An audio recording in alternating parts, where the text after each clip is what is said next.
சின்ன சின்ன பிள்ளைங்களை கொண்டு கற்பழிக்கிறானுங்க, சின்ன சின்ன பிள்ளைங்களை போய் மிஷினில் போட்டு ஆட்டுறானுங்க. இதெல்லாம் முதலமைச்சர் ஒன்றுமே கேட்க மாட்டேன்றாரு. திராவிட முன்னேற்ற கழகம் எப்போ ஜெயிக்கிறா போகிறது, எப்போ நாங்கள் ஜெயிப்போம், திமுக தான் வெற்றி பெறுவோம். டிவிக்கு அந்த 5000 ரூபாய் இருக்குண்ணா, இந்த 5 வருஷத்தை ஏமாத்துறதுக்காக தான் அந்த 5000 ரூபாய். அது பேர் விஜய் நினச்சிக்காதீங்க. இதெல்லாம் என்னங்க, அவங்க ஆசிரியர் அங்கே போராட மாட்டாங்க, நர்ஸ் அங்கே போராடணும், அதெல்லாம் எதுவும் கேட்க மாட்டாங்கிறாங்க. இதெல்லாம் இப்போ முக்கியமாக 5000 கொடுத்ததுலாம் டிஎம்கேக்கு வீட்டில் மொத்தம் 10 ஓட்டு இருக்குது, 10 ஓட்டுமே டிவி கேட்க தான் வரும். சென்னை திமுகவுடைய கோட்டை. இந்த அவங்களுடைய கட்டமைப்பு பார்த்தீங்கன்னா இங்கே ரொம்ப ஜாஸ்தி இருக்குது. விஜய்க்கு தான் ஓட்டு போடணும். 4ஆம் துணையர்கள் அனைவருக்கும் வணக்கம். இன்றைக்கி நம்ம எக்மூர் தொகுதியில் தான் இருக்கோம். எக்மூர் தொகுதியில் மக்களோட ஆதரவு யாருக்கு இருக்குது அதிகமாக அப்படின்றத மக்கள்கிட்ட நேரடியாக கேட்டு தெரிஞ்சுக்கலாம் வாங்க. வணக்கம் சார். 2026 தேர்தலில் நம்ம தொகுதியில் யார் ஜெயிப்பா? உங்கள் ஆதரவு யாருக்கு? டிஎம்கே தான் ஜெயிப்பாங்க. டிஎம்கே. ஏன் டிஎம்கே ஜெயிப்பாங்கன்றீங்க? எப்படி பண்ணியிருக்காங்க ஆட்சி? டிஎம்கே நல்லா தான் பண்ணுறாங்க ஆட்சி. இப்போ பார்த்தீங்கன்னா பிஜேபி ஆர்எஸ்எஸ் நம்ம நாட்டில் உள்ளே வரக்கூடாதுன்னா நம்ம டிஎம்கேக்கு தான் சப்போர்ட் பண்ணோம். ஆனால் எதிர்கட்சியெலாம் பயங்கரமாக விமர்சிக்கிறாங்களே, மக்கள் அதிருப்தியில் இருக்காங்க, மக்களுக்கு பிடிக்கல திமுக ஆட்சியில் நிறைய ஒரு சில விஷயங்கள் குறைகள் இருக்க தான் செய்யும். அதுக்குன்னு நம்ம டிஎம்கே வேணான்னு சொல்ல முடியாதுல்ல. புதுசாக கட்சி தொடங்கியிருக்க டிவிகே விஜய் அவர்களும் திமுக தானே எதுக்கு நான் தான் முதலமைச்சராக வருவேன் அப்படின்னு. அதில் உடன்பாடு இல்லை. அவருக்கு இன்னும் எக்ஸ்பீரியன்ஸ் வேணும், ஃபீல்டில் போயிட்டு மக்களை சந்திக்கணும். இப்போ அண்ணன் திருமாவளவன்லாம் பார்த்தீங்கன்னா எப்போ பார்த்தாலும் மக்களோட தான் இருப்பார், ஃபீல்டில் இருப்பார். மக்களுக்கு என்ன பிரச்சனை, அந்த மாதிரி ஒரு ஃபீல்டு ஒர்க் பண்ணால் தான் மக்கள்கிட்ட இருக்க என்ன பிரச்சனை இருக்குது எல்லாம் தெரியும். விஜய் வீட்டை விட்டே வெளியே வர மாட்டார். அவருக்கு இன்னும் எக்ஸ்பீரியன்ஸ் வேணும். இன்னும் இந்த தேர்தலை விட்டு அப்புறம் அவர் எப்படி வெளியே வர்றாரு, என்ன பண்ணுறாரு, அதை பார்த்து தான் அவர் அதெல்லாம் சப்போர்ட் பண்ண முடியும். என் ஆதரவு டிவிக்கே தான். என் வீட்டில் மொத்தம் 10 ஓட்டு இருக்குது, 10 ஓட்டுமே டிவிக்கேக்கு தான் வரும். டிவிகே வந்தால் என்ன மாதிரி மாற்றம் வரும்னு நினைக்கிறீங்க நம்ம தமிழகத்துக்கு? நல்ல மாற்றம் வரும். படித்தவங்க வராங்க மீன்ஸ்னால் ஒரு டிஃப்ரெண்ட்டு கடன் இருக்குது தமிழகத்தில். அந்த அவர் வந்தால் கொஞ்சம் பிரச்சனைலாம் கொஞ்சம் தீரும். இலவச தடுக்கிறது தான் அவரோட இது. அதை தடுத்தால் தான் நாடு முன்னேறும். அந்த டிவிக்கே தான். டிஎம்கே எப்படி பண்ணியிருக்காங்க சார் ஆட்சி? 4 வருஷம் 4 வருஷம் பண்ணல, 100 வருஷமாக பண்ணிகிட்ருக்காங்க. ஏதோ பண்ணுறாங்க, அது தெரியுது மக்களுக்கு, புரிஞ்சால் சரி. இப்போ பண்ணணுன்னு பண்ணுறாங்க. சின்ன சின்ன பிள்ளைங்களை கொண்டு கற்பழிக்கிறானுங்க, சின்ன சின்ன பிள்ளைங்களை போய் மிஷினில் போட்டு ஆட்டுறானுங்க. இதெல்லாம் முதலமைச்சர் ஒன்றுமே கேட்க மாட்டேன்றாரு. சொல்லுங்கள், பொண்ணுங்களை வெளியே சுத்த முடியல, கேள்விங்க ரோட்டில் சுத்த முடியல. இப்படியெல்லாம் இந்த நாடு எப்படி முன்னுக்கு வர முடியுது? அவர் 1000 நன்மை செய்கிறார், நாங்கள் இல்லைன்னு சொல்ல. ஆனால் தீமையை விளக்க மாட்டேன்றாரு. அதுதான் எங்களுக்கு தெரியுது. நன்மை வேணும் எங்களுக்கு, அவ்வளோதான். நான் அப்படியெல்லாம் சொல்ல விருப்பப்படல. நன்மையை யார் செய்கிறாங்களோ அவங்களுக்கு தான் எங்கள் ஓட்டு. இதெல்லாம் ஒழிக்கணும். கற்பழிப்பு, குழந்தைங்கள கற்பழிக்கிறது, நாட்டில் கொஞ்சம் நல்லது நடக்கணும், விலைவாசி கம்மியாக ஆகணும். அதுதான் எங்களுக்கு தேவை. நகை உள்ள விலை விற்கிது, நாங்கள் எந்த பொண்ணை கல்யாணம் பண்ணி கொடுத்து எந்த பொண்ணை நாங்கள் வார்மை பண்ண முடியும் சொல்லுங்கள்? அப்படியெல்லாம் இருந்தது. அதெல்லாம் யார் நல்லதை செய்கிறாங்களோ அவங்களுக்கு தான் முதல்ல செய்கிறேன்னு தான் சொல்கிறாங்க. ஆனால் எதுவுமே செய்ய மாட்டேன்றாங்களே. அப்புறம் கெட்டு தானே ரேஷன் கடையில் நல்லா போடுறேன்றாங்க. ரேஷன் கடையில் அரிசியே நல்லா இருக்க மாட்டுது. அப்போ நாங்கள் என்ன செய்ய முடியும் சொல்லுங்கள்? ஃபஸ்ட்டில் ரேஷன் கிஷனெல்லாம் நல்லா கொடுக்கட்டும், அப்புறமா யார் ஓட்டுன்னு பார்க்கலாம். அதுதான் என் முடிவு. எங்களுக்கு திமுக தாங்க. ஆமாம், ஆட்சி எங்களை பொறுத்தவரை நல்லாங்க பண்ணிடுறாங்க. ஆமாம். இப்போ தாவேகா தலைவர் விஜய் அவர்கள் கட்சி தொடங்கி திமுகவை எதிர்க்கிறாரே, நான் தான் ஜெயிப்பேன், அதை எப்படி பார்க்குறீங்க? அதெல்லாம் நம்ம எதுவும் சொல்ல முடியாது. எது பேசணும்னா கரெக்டாக இருந்து பார்க்கணும். கிணத்துல இறக்கியிருக்காங்கல்ல, பார்ப்போம். நம்ம அளவுக்கு கூட்டணி, நம்ம எங்கள் தலைவர் எந்த கூட்டணியில் இருக்கிறதோ அவருக்கு தாங்க ஓட்டு. டிஎம்கேல இருந்தால் டிஎம்கே ஓட்டு, ஏடிஎம்கேல போனால் ஏடிஎம்கே ஓட்டு. யார் சார் தலைவர்? திருமாவளவன். திமுக தான். ஆமாம். திமுக ஆட்சி எப்படி பண்ணியிருக்காங்க? 4 வருஷம் இது வரைக்கும் நல்லா தான் பண்ணுறாங்க ஆட்சி. எங்களை தான் கவுத்து விட்டு ஆட்டோ டிரைவர்லாம் இது மாதிரி பண்ணுறாங்க. ஆட்டோ டிரைவருக்கு செல்வாக்கெல்லாம் இதுமாதிரி கொடுக்கலங்க. புதுசாக கட்சி தொடங்கி விஜய் அவர்கள் திமுகவை எதிர்க்கிறாரே, நான் ஜெயிப்பேன், முதலமைச்சராக வருவேன், அதை எப்படி பார்க்குறேன்? அதெல்லாம் நடைமுறைக்கெலாம் இதுவாகாதுங்க. அதெல்லாம் இதுவாகாது. விஜய் கட்சி ஆரம்பித்தாலும் அது இதுவாகாது. மக்கள் யாருக்கு ஆதரவு கொடுக்குறாங்களோ அவங்க தான் கிடைக்க முடியும். கூட்டம் சேர்ந்துட்டுலாம் தலைவர் அறிய முடியாது, ஓட்டு ஆகி சிஎம் ஆக முடியாது. ஆதரவு விஜய். விஜயா? விஜய் வந்தால் என்ன பண்ணுவான்னு நினைக்கிறீங்க? நல்லா இருந்தானே போட்டு பார்க்கலாம், ஒரு வாய்ப்பு கொடுத்து பார்க்கலாமே. அவர் என்ன பண்ணுறாருன்ட்டு நல்லா வரணும்னு நம்பிக்கை போடலான்னு இருக்கோம் எல்லாருமே. எங்கள் வீட்டில் எல்லாருமே சொல்லியாச்சு விஜய்க்கு தான் போடணும். இப்போ திமுக ஆட்சி பண்ணுறாங்களா, அவங்க எப்படி பண்ணுறாங்க? பரவாயில்ல, ஆனாலும் இப்போ கடனில் உட்காந்து வச்சுருக்காராம, என்ன பண்ணுறது? இன்னும் கடனை போயினே இருந்தால் எல்லாருக்கும் குத்துனே இருந்தாக்க என்ன பண்ணுறது? டிவிக்கு.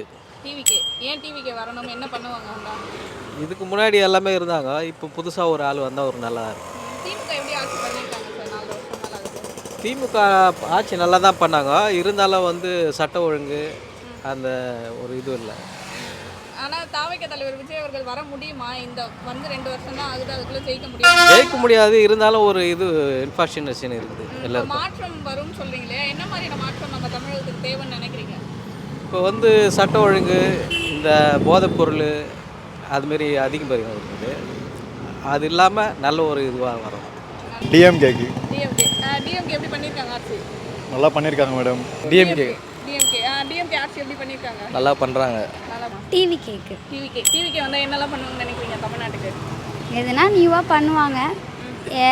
பார்த்து ஓல்டாச்சு. எதுனா நியூவாக பண்ணி நம்ம பார்ப்போம். விஜய் நல்லா பண்ணுவார். முக சாமி தான் கேட்பார். எப்படி பண்ணியிருக்காரு ஆட்சி? இப்போ பரவாயில்ல.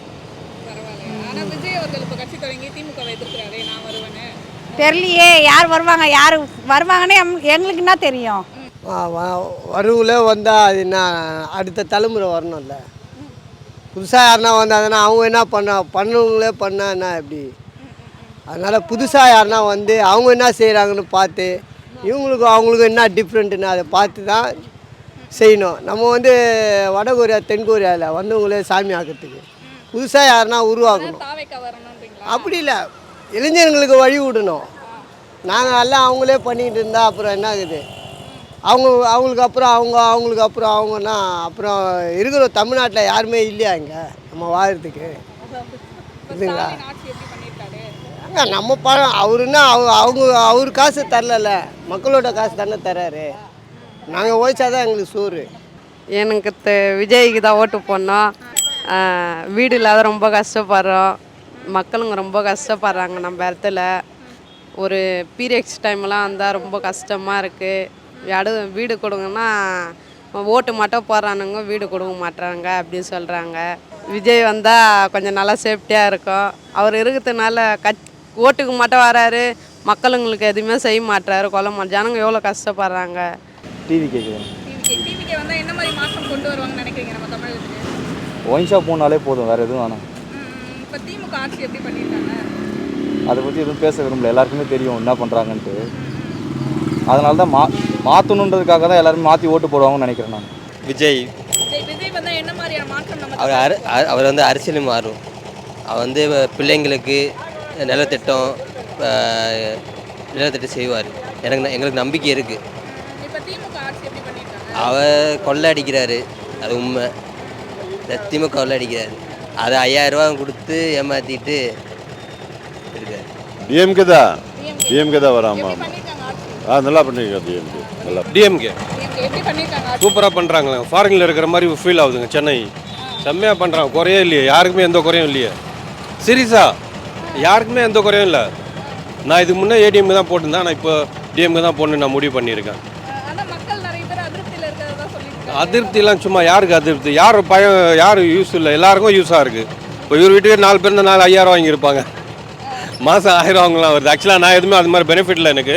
நான் ஐடி இன்கம் டேக்ஸ் எல்லாமே கட்டுறேன். அப்படின்னா ஊர் நல்லா இருக்குது. மெயினாக சென்னை எவ்வளோ நீட்டாக இருக்குது பாருங்கள். ஃபாரினில் இருக்கிற மாதிரி ஒரு ஃபீலு. டிஎம்கேக்கு மட்டும்தான். டிஎம்கேவா எப்படி பண்ணியிருக்காங்க ஆட்சி? நல்லா தான் பண்ணியிருக்காங்க. ஆனால் இப்போ டிவிகே விஜய் கட்சி தொடங்கி டிஎம்கேவை எதிர்க்கிறாரு, அது எப்படி பார்க்குறீங்க? அதெல்லாம் ஒன்றுமே இல்லைங்க. விஜயால் ஜெயிக்க முடியுமா? வாய்ப்பே இல்லை. நான் டிஎம்கே தான் போடுவேன். ஆட்சி எப்படி பண்ணியிருக்காங்க? நல்லா பண்ணியிருக்கிறாங்க எங்களுக்கு. ஆனால் இப்போ டிவிகே விஜய் கட்சி தொடங்கி டிஎம்கேவை எதிர்க்கிறாரு, அது எப்படி பார்க்குறீங்க? எனக்கு பிடிக்கல. டிஎம்கேவே ஓகே தான். மாதரு இப்போது இருக்கிற சுச்சுவேஷனை பார்த்தாலே நிலைமை சரியில்லை. எல்லாமே விலைவாசி ஏறுது. எல்லாமே ஒரு ஜனம் சும்மா காசை கொடுத்து ஏமாத்துறதுக்காகவே இருக்காங்க தமிழ்நாட்டு மக்கள்கிட்ட. இப்போ கூட ரீசெண்டாக ஒரு 5000 ரூபாய் போட்டிருப்பாங்கன்னு நினைக்கிறேன். அந்த 5000 ரூபாய் எதுக்குன்னா இந்த 5 வருஷத்தை ஏமாத்துறதுக்காக தான் அந்த 5000 ரூபாய். இப்போ இருக்கிற நிலைமைக்கு பார்த்தீங்கன்னா தளபதி டிவிக்கே வர்றதுக்கு நிறைய வாய்ப்பு இருக்குது. ஏன்னா அவர் தான் வரணும். அவர் வந்தால் மாற்றம் தேவைப்படும்னு சொல்லிட்டு நாங்கள் எதிர்பார்க்குறோம். மாற்றம் நம்ம தமிழ்நாட்டுக்கு வரும்னு நினைக்கிறீங்க? விஜய் வந்தால் எல்லா விதமான மாற்றமும் நடக்கும்னு சொல்கிறேன். ஏன்னா ஒரு பெரிய கெரியர்லேருந்து தூக்கி போட்டுட்டு இப்போ தமிழ்நாட்டு மக்களுக்காக இது வராருன்னா அது சாதாரணமாக வரல. இப்போ ஒரு சாதாரணமாக படம் நடித்தாலே ஒரு வருஷத்துக்கு பார்த்தீங்கன்னா 2 படம் நடித்தாலே கிட்டத்தட்ட ஒரு 500 கோடி 600 கோடி சம்பாதிக்கலாம். அதை தூக்கி போட்டுட்டு மக்களுக்காக வராருன்னா அது சாதாரணமான ஒரு விஷயம் இல்லைல்ல. இப்போது அவர் அரசியலில் தான் வந்து சம்பாதிக்கணும்னு அவருக்கு அவசியம் இல்லை. சம்பாதிச்சிடாரு, மக்களுக்கு நல்லது பண்ணுறதுக்காக வர்றதுக்காக வராரு. இது ஒரு நல்ல இதுதான். இல்லை, ஜெயிக்க முடியும்னு நம்ம கையில் தான் இருக்குது. ஏன்னா மக்களாக நினச்சி நம்ம ஓட்டு போட்டு அவரை ஜெயிக்க வைக்கணும், ஒரு 5 வருஷத்துக்கு ஒரு நல்ல ஆட்சி கொடுக்கணுன்றதுக்காக தான். அப்படி நல்ல ஆட்சி வரணும்னா தளபதியை வர்றதுக்கு மக்கள் கையில் தான் இருக்குது. ஏன்னா ஜெயிக்கணும், அவர் தான் ஜெயிக்கணும். இப்போ தொகுதியில் விஜய் வந்தாலும் நல்லா தான் இருக்கும் ஆக்சுவலாக. விஜய் வந்தால் என்ன மாதிரி மாற்றம் தமிழ்நாட்டுக்கு வரும்னு நினைக்கிறீங்க? நம்மளுக்கு இதெல்லாம் நல்லது செஞ்சால் நல்லாயிருக்கும். இப்போ திமுக எப்படி பண்ணிட்டு இருக்காங்க ஆட்சி? அவங்களும் நல்லா தான் பண்ணுறாங்க. இப்போ எதுவும் அதை பற்றி எதுவும் இல்லை, நல்லா தான் பண்ணுறாங்க. I am not ready to express my view. DMK ஆட்சி எப்படி பண்ணியிருக்காங்க? நல்லா பண்ணியிருக்காங்க. நம்ம தளபதி தான். தளபதி அவர் வந்தால் என்ன மாதிரியான மாற்றம் வரும்னு நினைக்கிறீங்க? இப்போ நிறைய மாற்றம். நான் தளபதினா விஜய் நினச்சிக்காதீங்க. உதயநிதி ஸ்டாலின், நம்ம உதயநிதி ஸ்டாலின், முக ஸ்டாலிங்கிறாரில்ல அவரு. நீங்கள் தளபதி அந்த தளபதி நினச்சிக்காதீங்க. அது வந்து மொக்க தளபதி. இதுதான் என்ட்ரியான தளபதி. இப்போ நீங்கள் பார்த்துருப்பீங்க, நல்லா தான் செஞ்சுன்னு வராரு. இதுக்கப்புறம் நான் செய்வார். சூப்பராக செஞ்சுக்கிறாரு. ஏன் பெண்களுக்கே சூப்பராக செஞ்சுறாரு, உங்களுக்கே தெரியும். அப்போ தெரிஞ்சது நீங்கள் எப்படி கேட்கலாம். நீங்களே பார்க்குறீங்களா, கண் பட பாருங்க எவ்வளோ செஞ்சுக்கிறாருன்ட்டு. இதுக்கப்புறம் நான் சொல்லணும், நீங்களே சொல்லுங்கள். ஆனால் இப்போ விஜய் அவர்கள் கட்சி தொடங்கி திமுக எதிர்க்கிறாரு, நான் தான் முதலமைச்சராக வருவேன்னு சொல்கிறாரு. மேடம் அவன் சரியான ஒரு தற்கூரி மேடம். அவன் வந்து அவன் வந்து எலெக்ஷன் அவன் ஒன்றுமே தெரியாமல் பேசினுக்கிறான். அவன் வந்து மோடிக்கு வந்து எடுப்பிடியாங்க. ஆமாம், அவன் வந்து தளபதிக்கெலாம் கால் தூசி. எப்படியா பட்டவங்களாம் வந்து டிஎம்கே வந்து இது பண்ண சொன்னாங்க, ஒன்றும் பண்ண முடியல. இவெல்லாம் வந்து அவன் சின்ன பையன் மேடம், அவனுக்கு பதிலாக பேசாதீங்க, வேறு எதனா கேளுங்க சொல்கிறேன். புதுசாக ஒருத்தவங்க போடலாம். போடலாம். அவங்க வந்தால் என்ன மாதிரி மாற்றம் வரும்னு நினைக்கிறீங்க? புதுசாக வந்தால் யாருன்னா ஒருத்தர் நல்லது செய்வாங்கல்ல. இருக்கிறவங்களே போட்டுனுக்கிறாங்க. அவங்களுக்கு வந்து என்ன ஒன்றுமே பண்ண மாட்டாங்க. புதுசாக ஒருத்தர் வந்தாங்கன்னா அவங்களுக்கு போடலாம். அவங்க என்ன பண்ணுறாங்கன்னு பார்க்கலாம். இப்போ திமுக எப்படி பண்ணுறாங்க ஆட்சி 4 வருஷம் ஆகுதுல? சொல்ல வார்த்தை உங்களுக்கு தெரியாதா? அதை வேறு கேட்குறீங்க. இல்லை வேறு ஏடிஎம்க்கு எம்ஜிஆர் அம்மா எடப்பாடி ஆடலாம். திமுக எப்படி ஆட்சி பண்ணியிருக்காங்க? திமுகனா குறை சொல்ல லேடிஸ் பாதுகாப்பு இல்லை. அதான் பசங்க கஞ்சி அடிக்கிறாங்க. அதான் நடக்குது நாட்டில். அராஜ் வாங்கமே இருக்குது. புதுசாக விஜய் அவர்கள் கட்சி தொடங்கி அதிமுகவை எதிர்க்கிறாரு, அதை எப்படி பார்க்குறீங்க? சின்ன பசங்க ஓட்டுலாம் விஜய் தான் போகும். டிஎம்கே. திமுக ஆட்சி எப்படி பண்ணியிருக்காங்க? எங்கெங்க பண்ணுறாங்க? 4 வருஷம் முடிய போது, மக்களுக்கு நிறைய நலத்திட்டங்கள்லாம் செஞ்சுருக்காங்களே. என்ன செஞ்சுருக்காங்க? இலவச பேருந்து கொடுத்துருக்காங்க, 5000 கொடுத்தாங்க, மாதம் 1000 ரூபாய் தராங்க.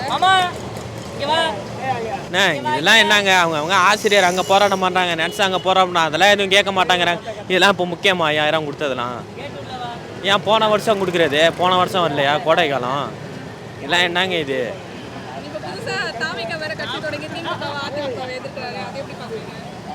அவெல்லாம் எங்கெங்க ஜெயிக்க போகிறாரு? ஏங்க அப்படிலாம் இல்லையே, நான் டிவிக்கு போட மாட்டேனே.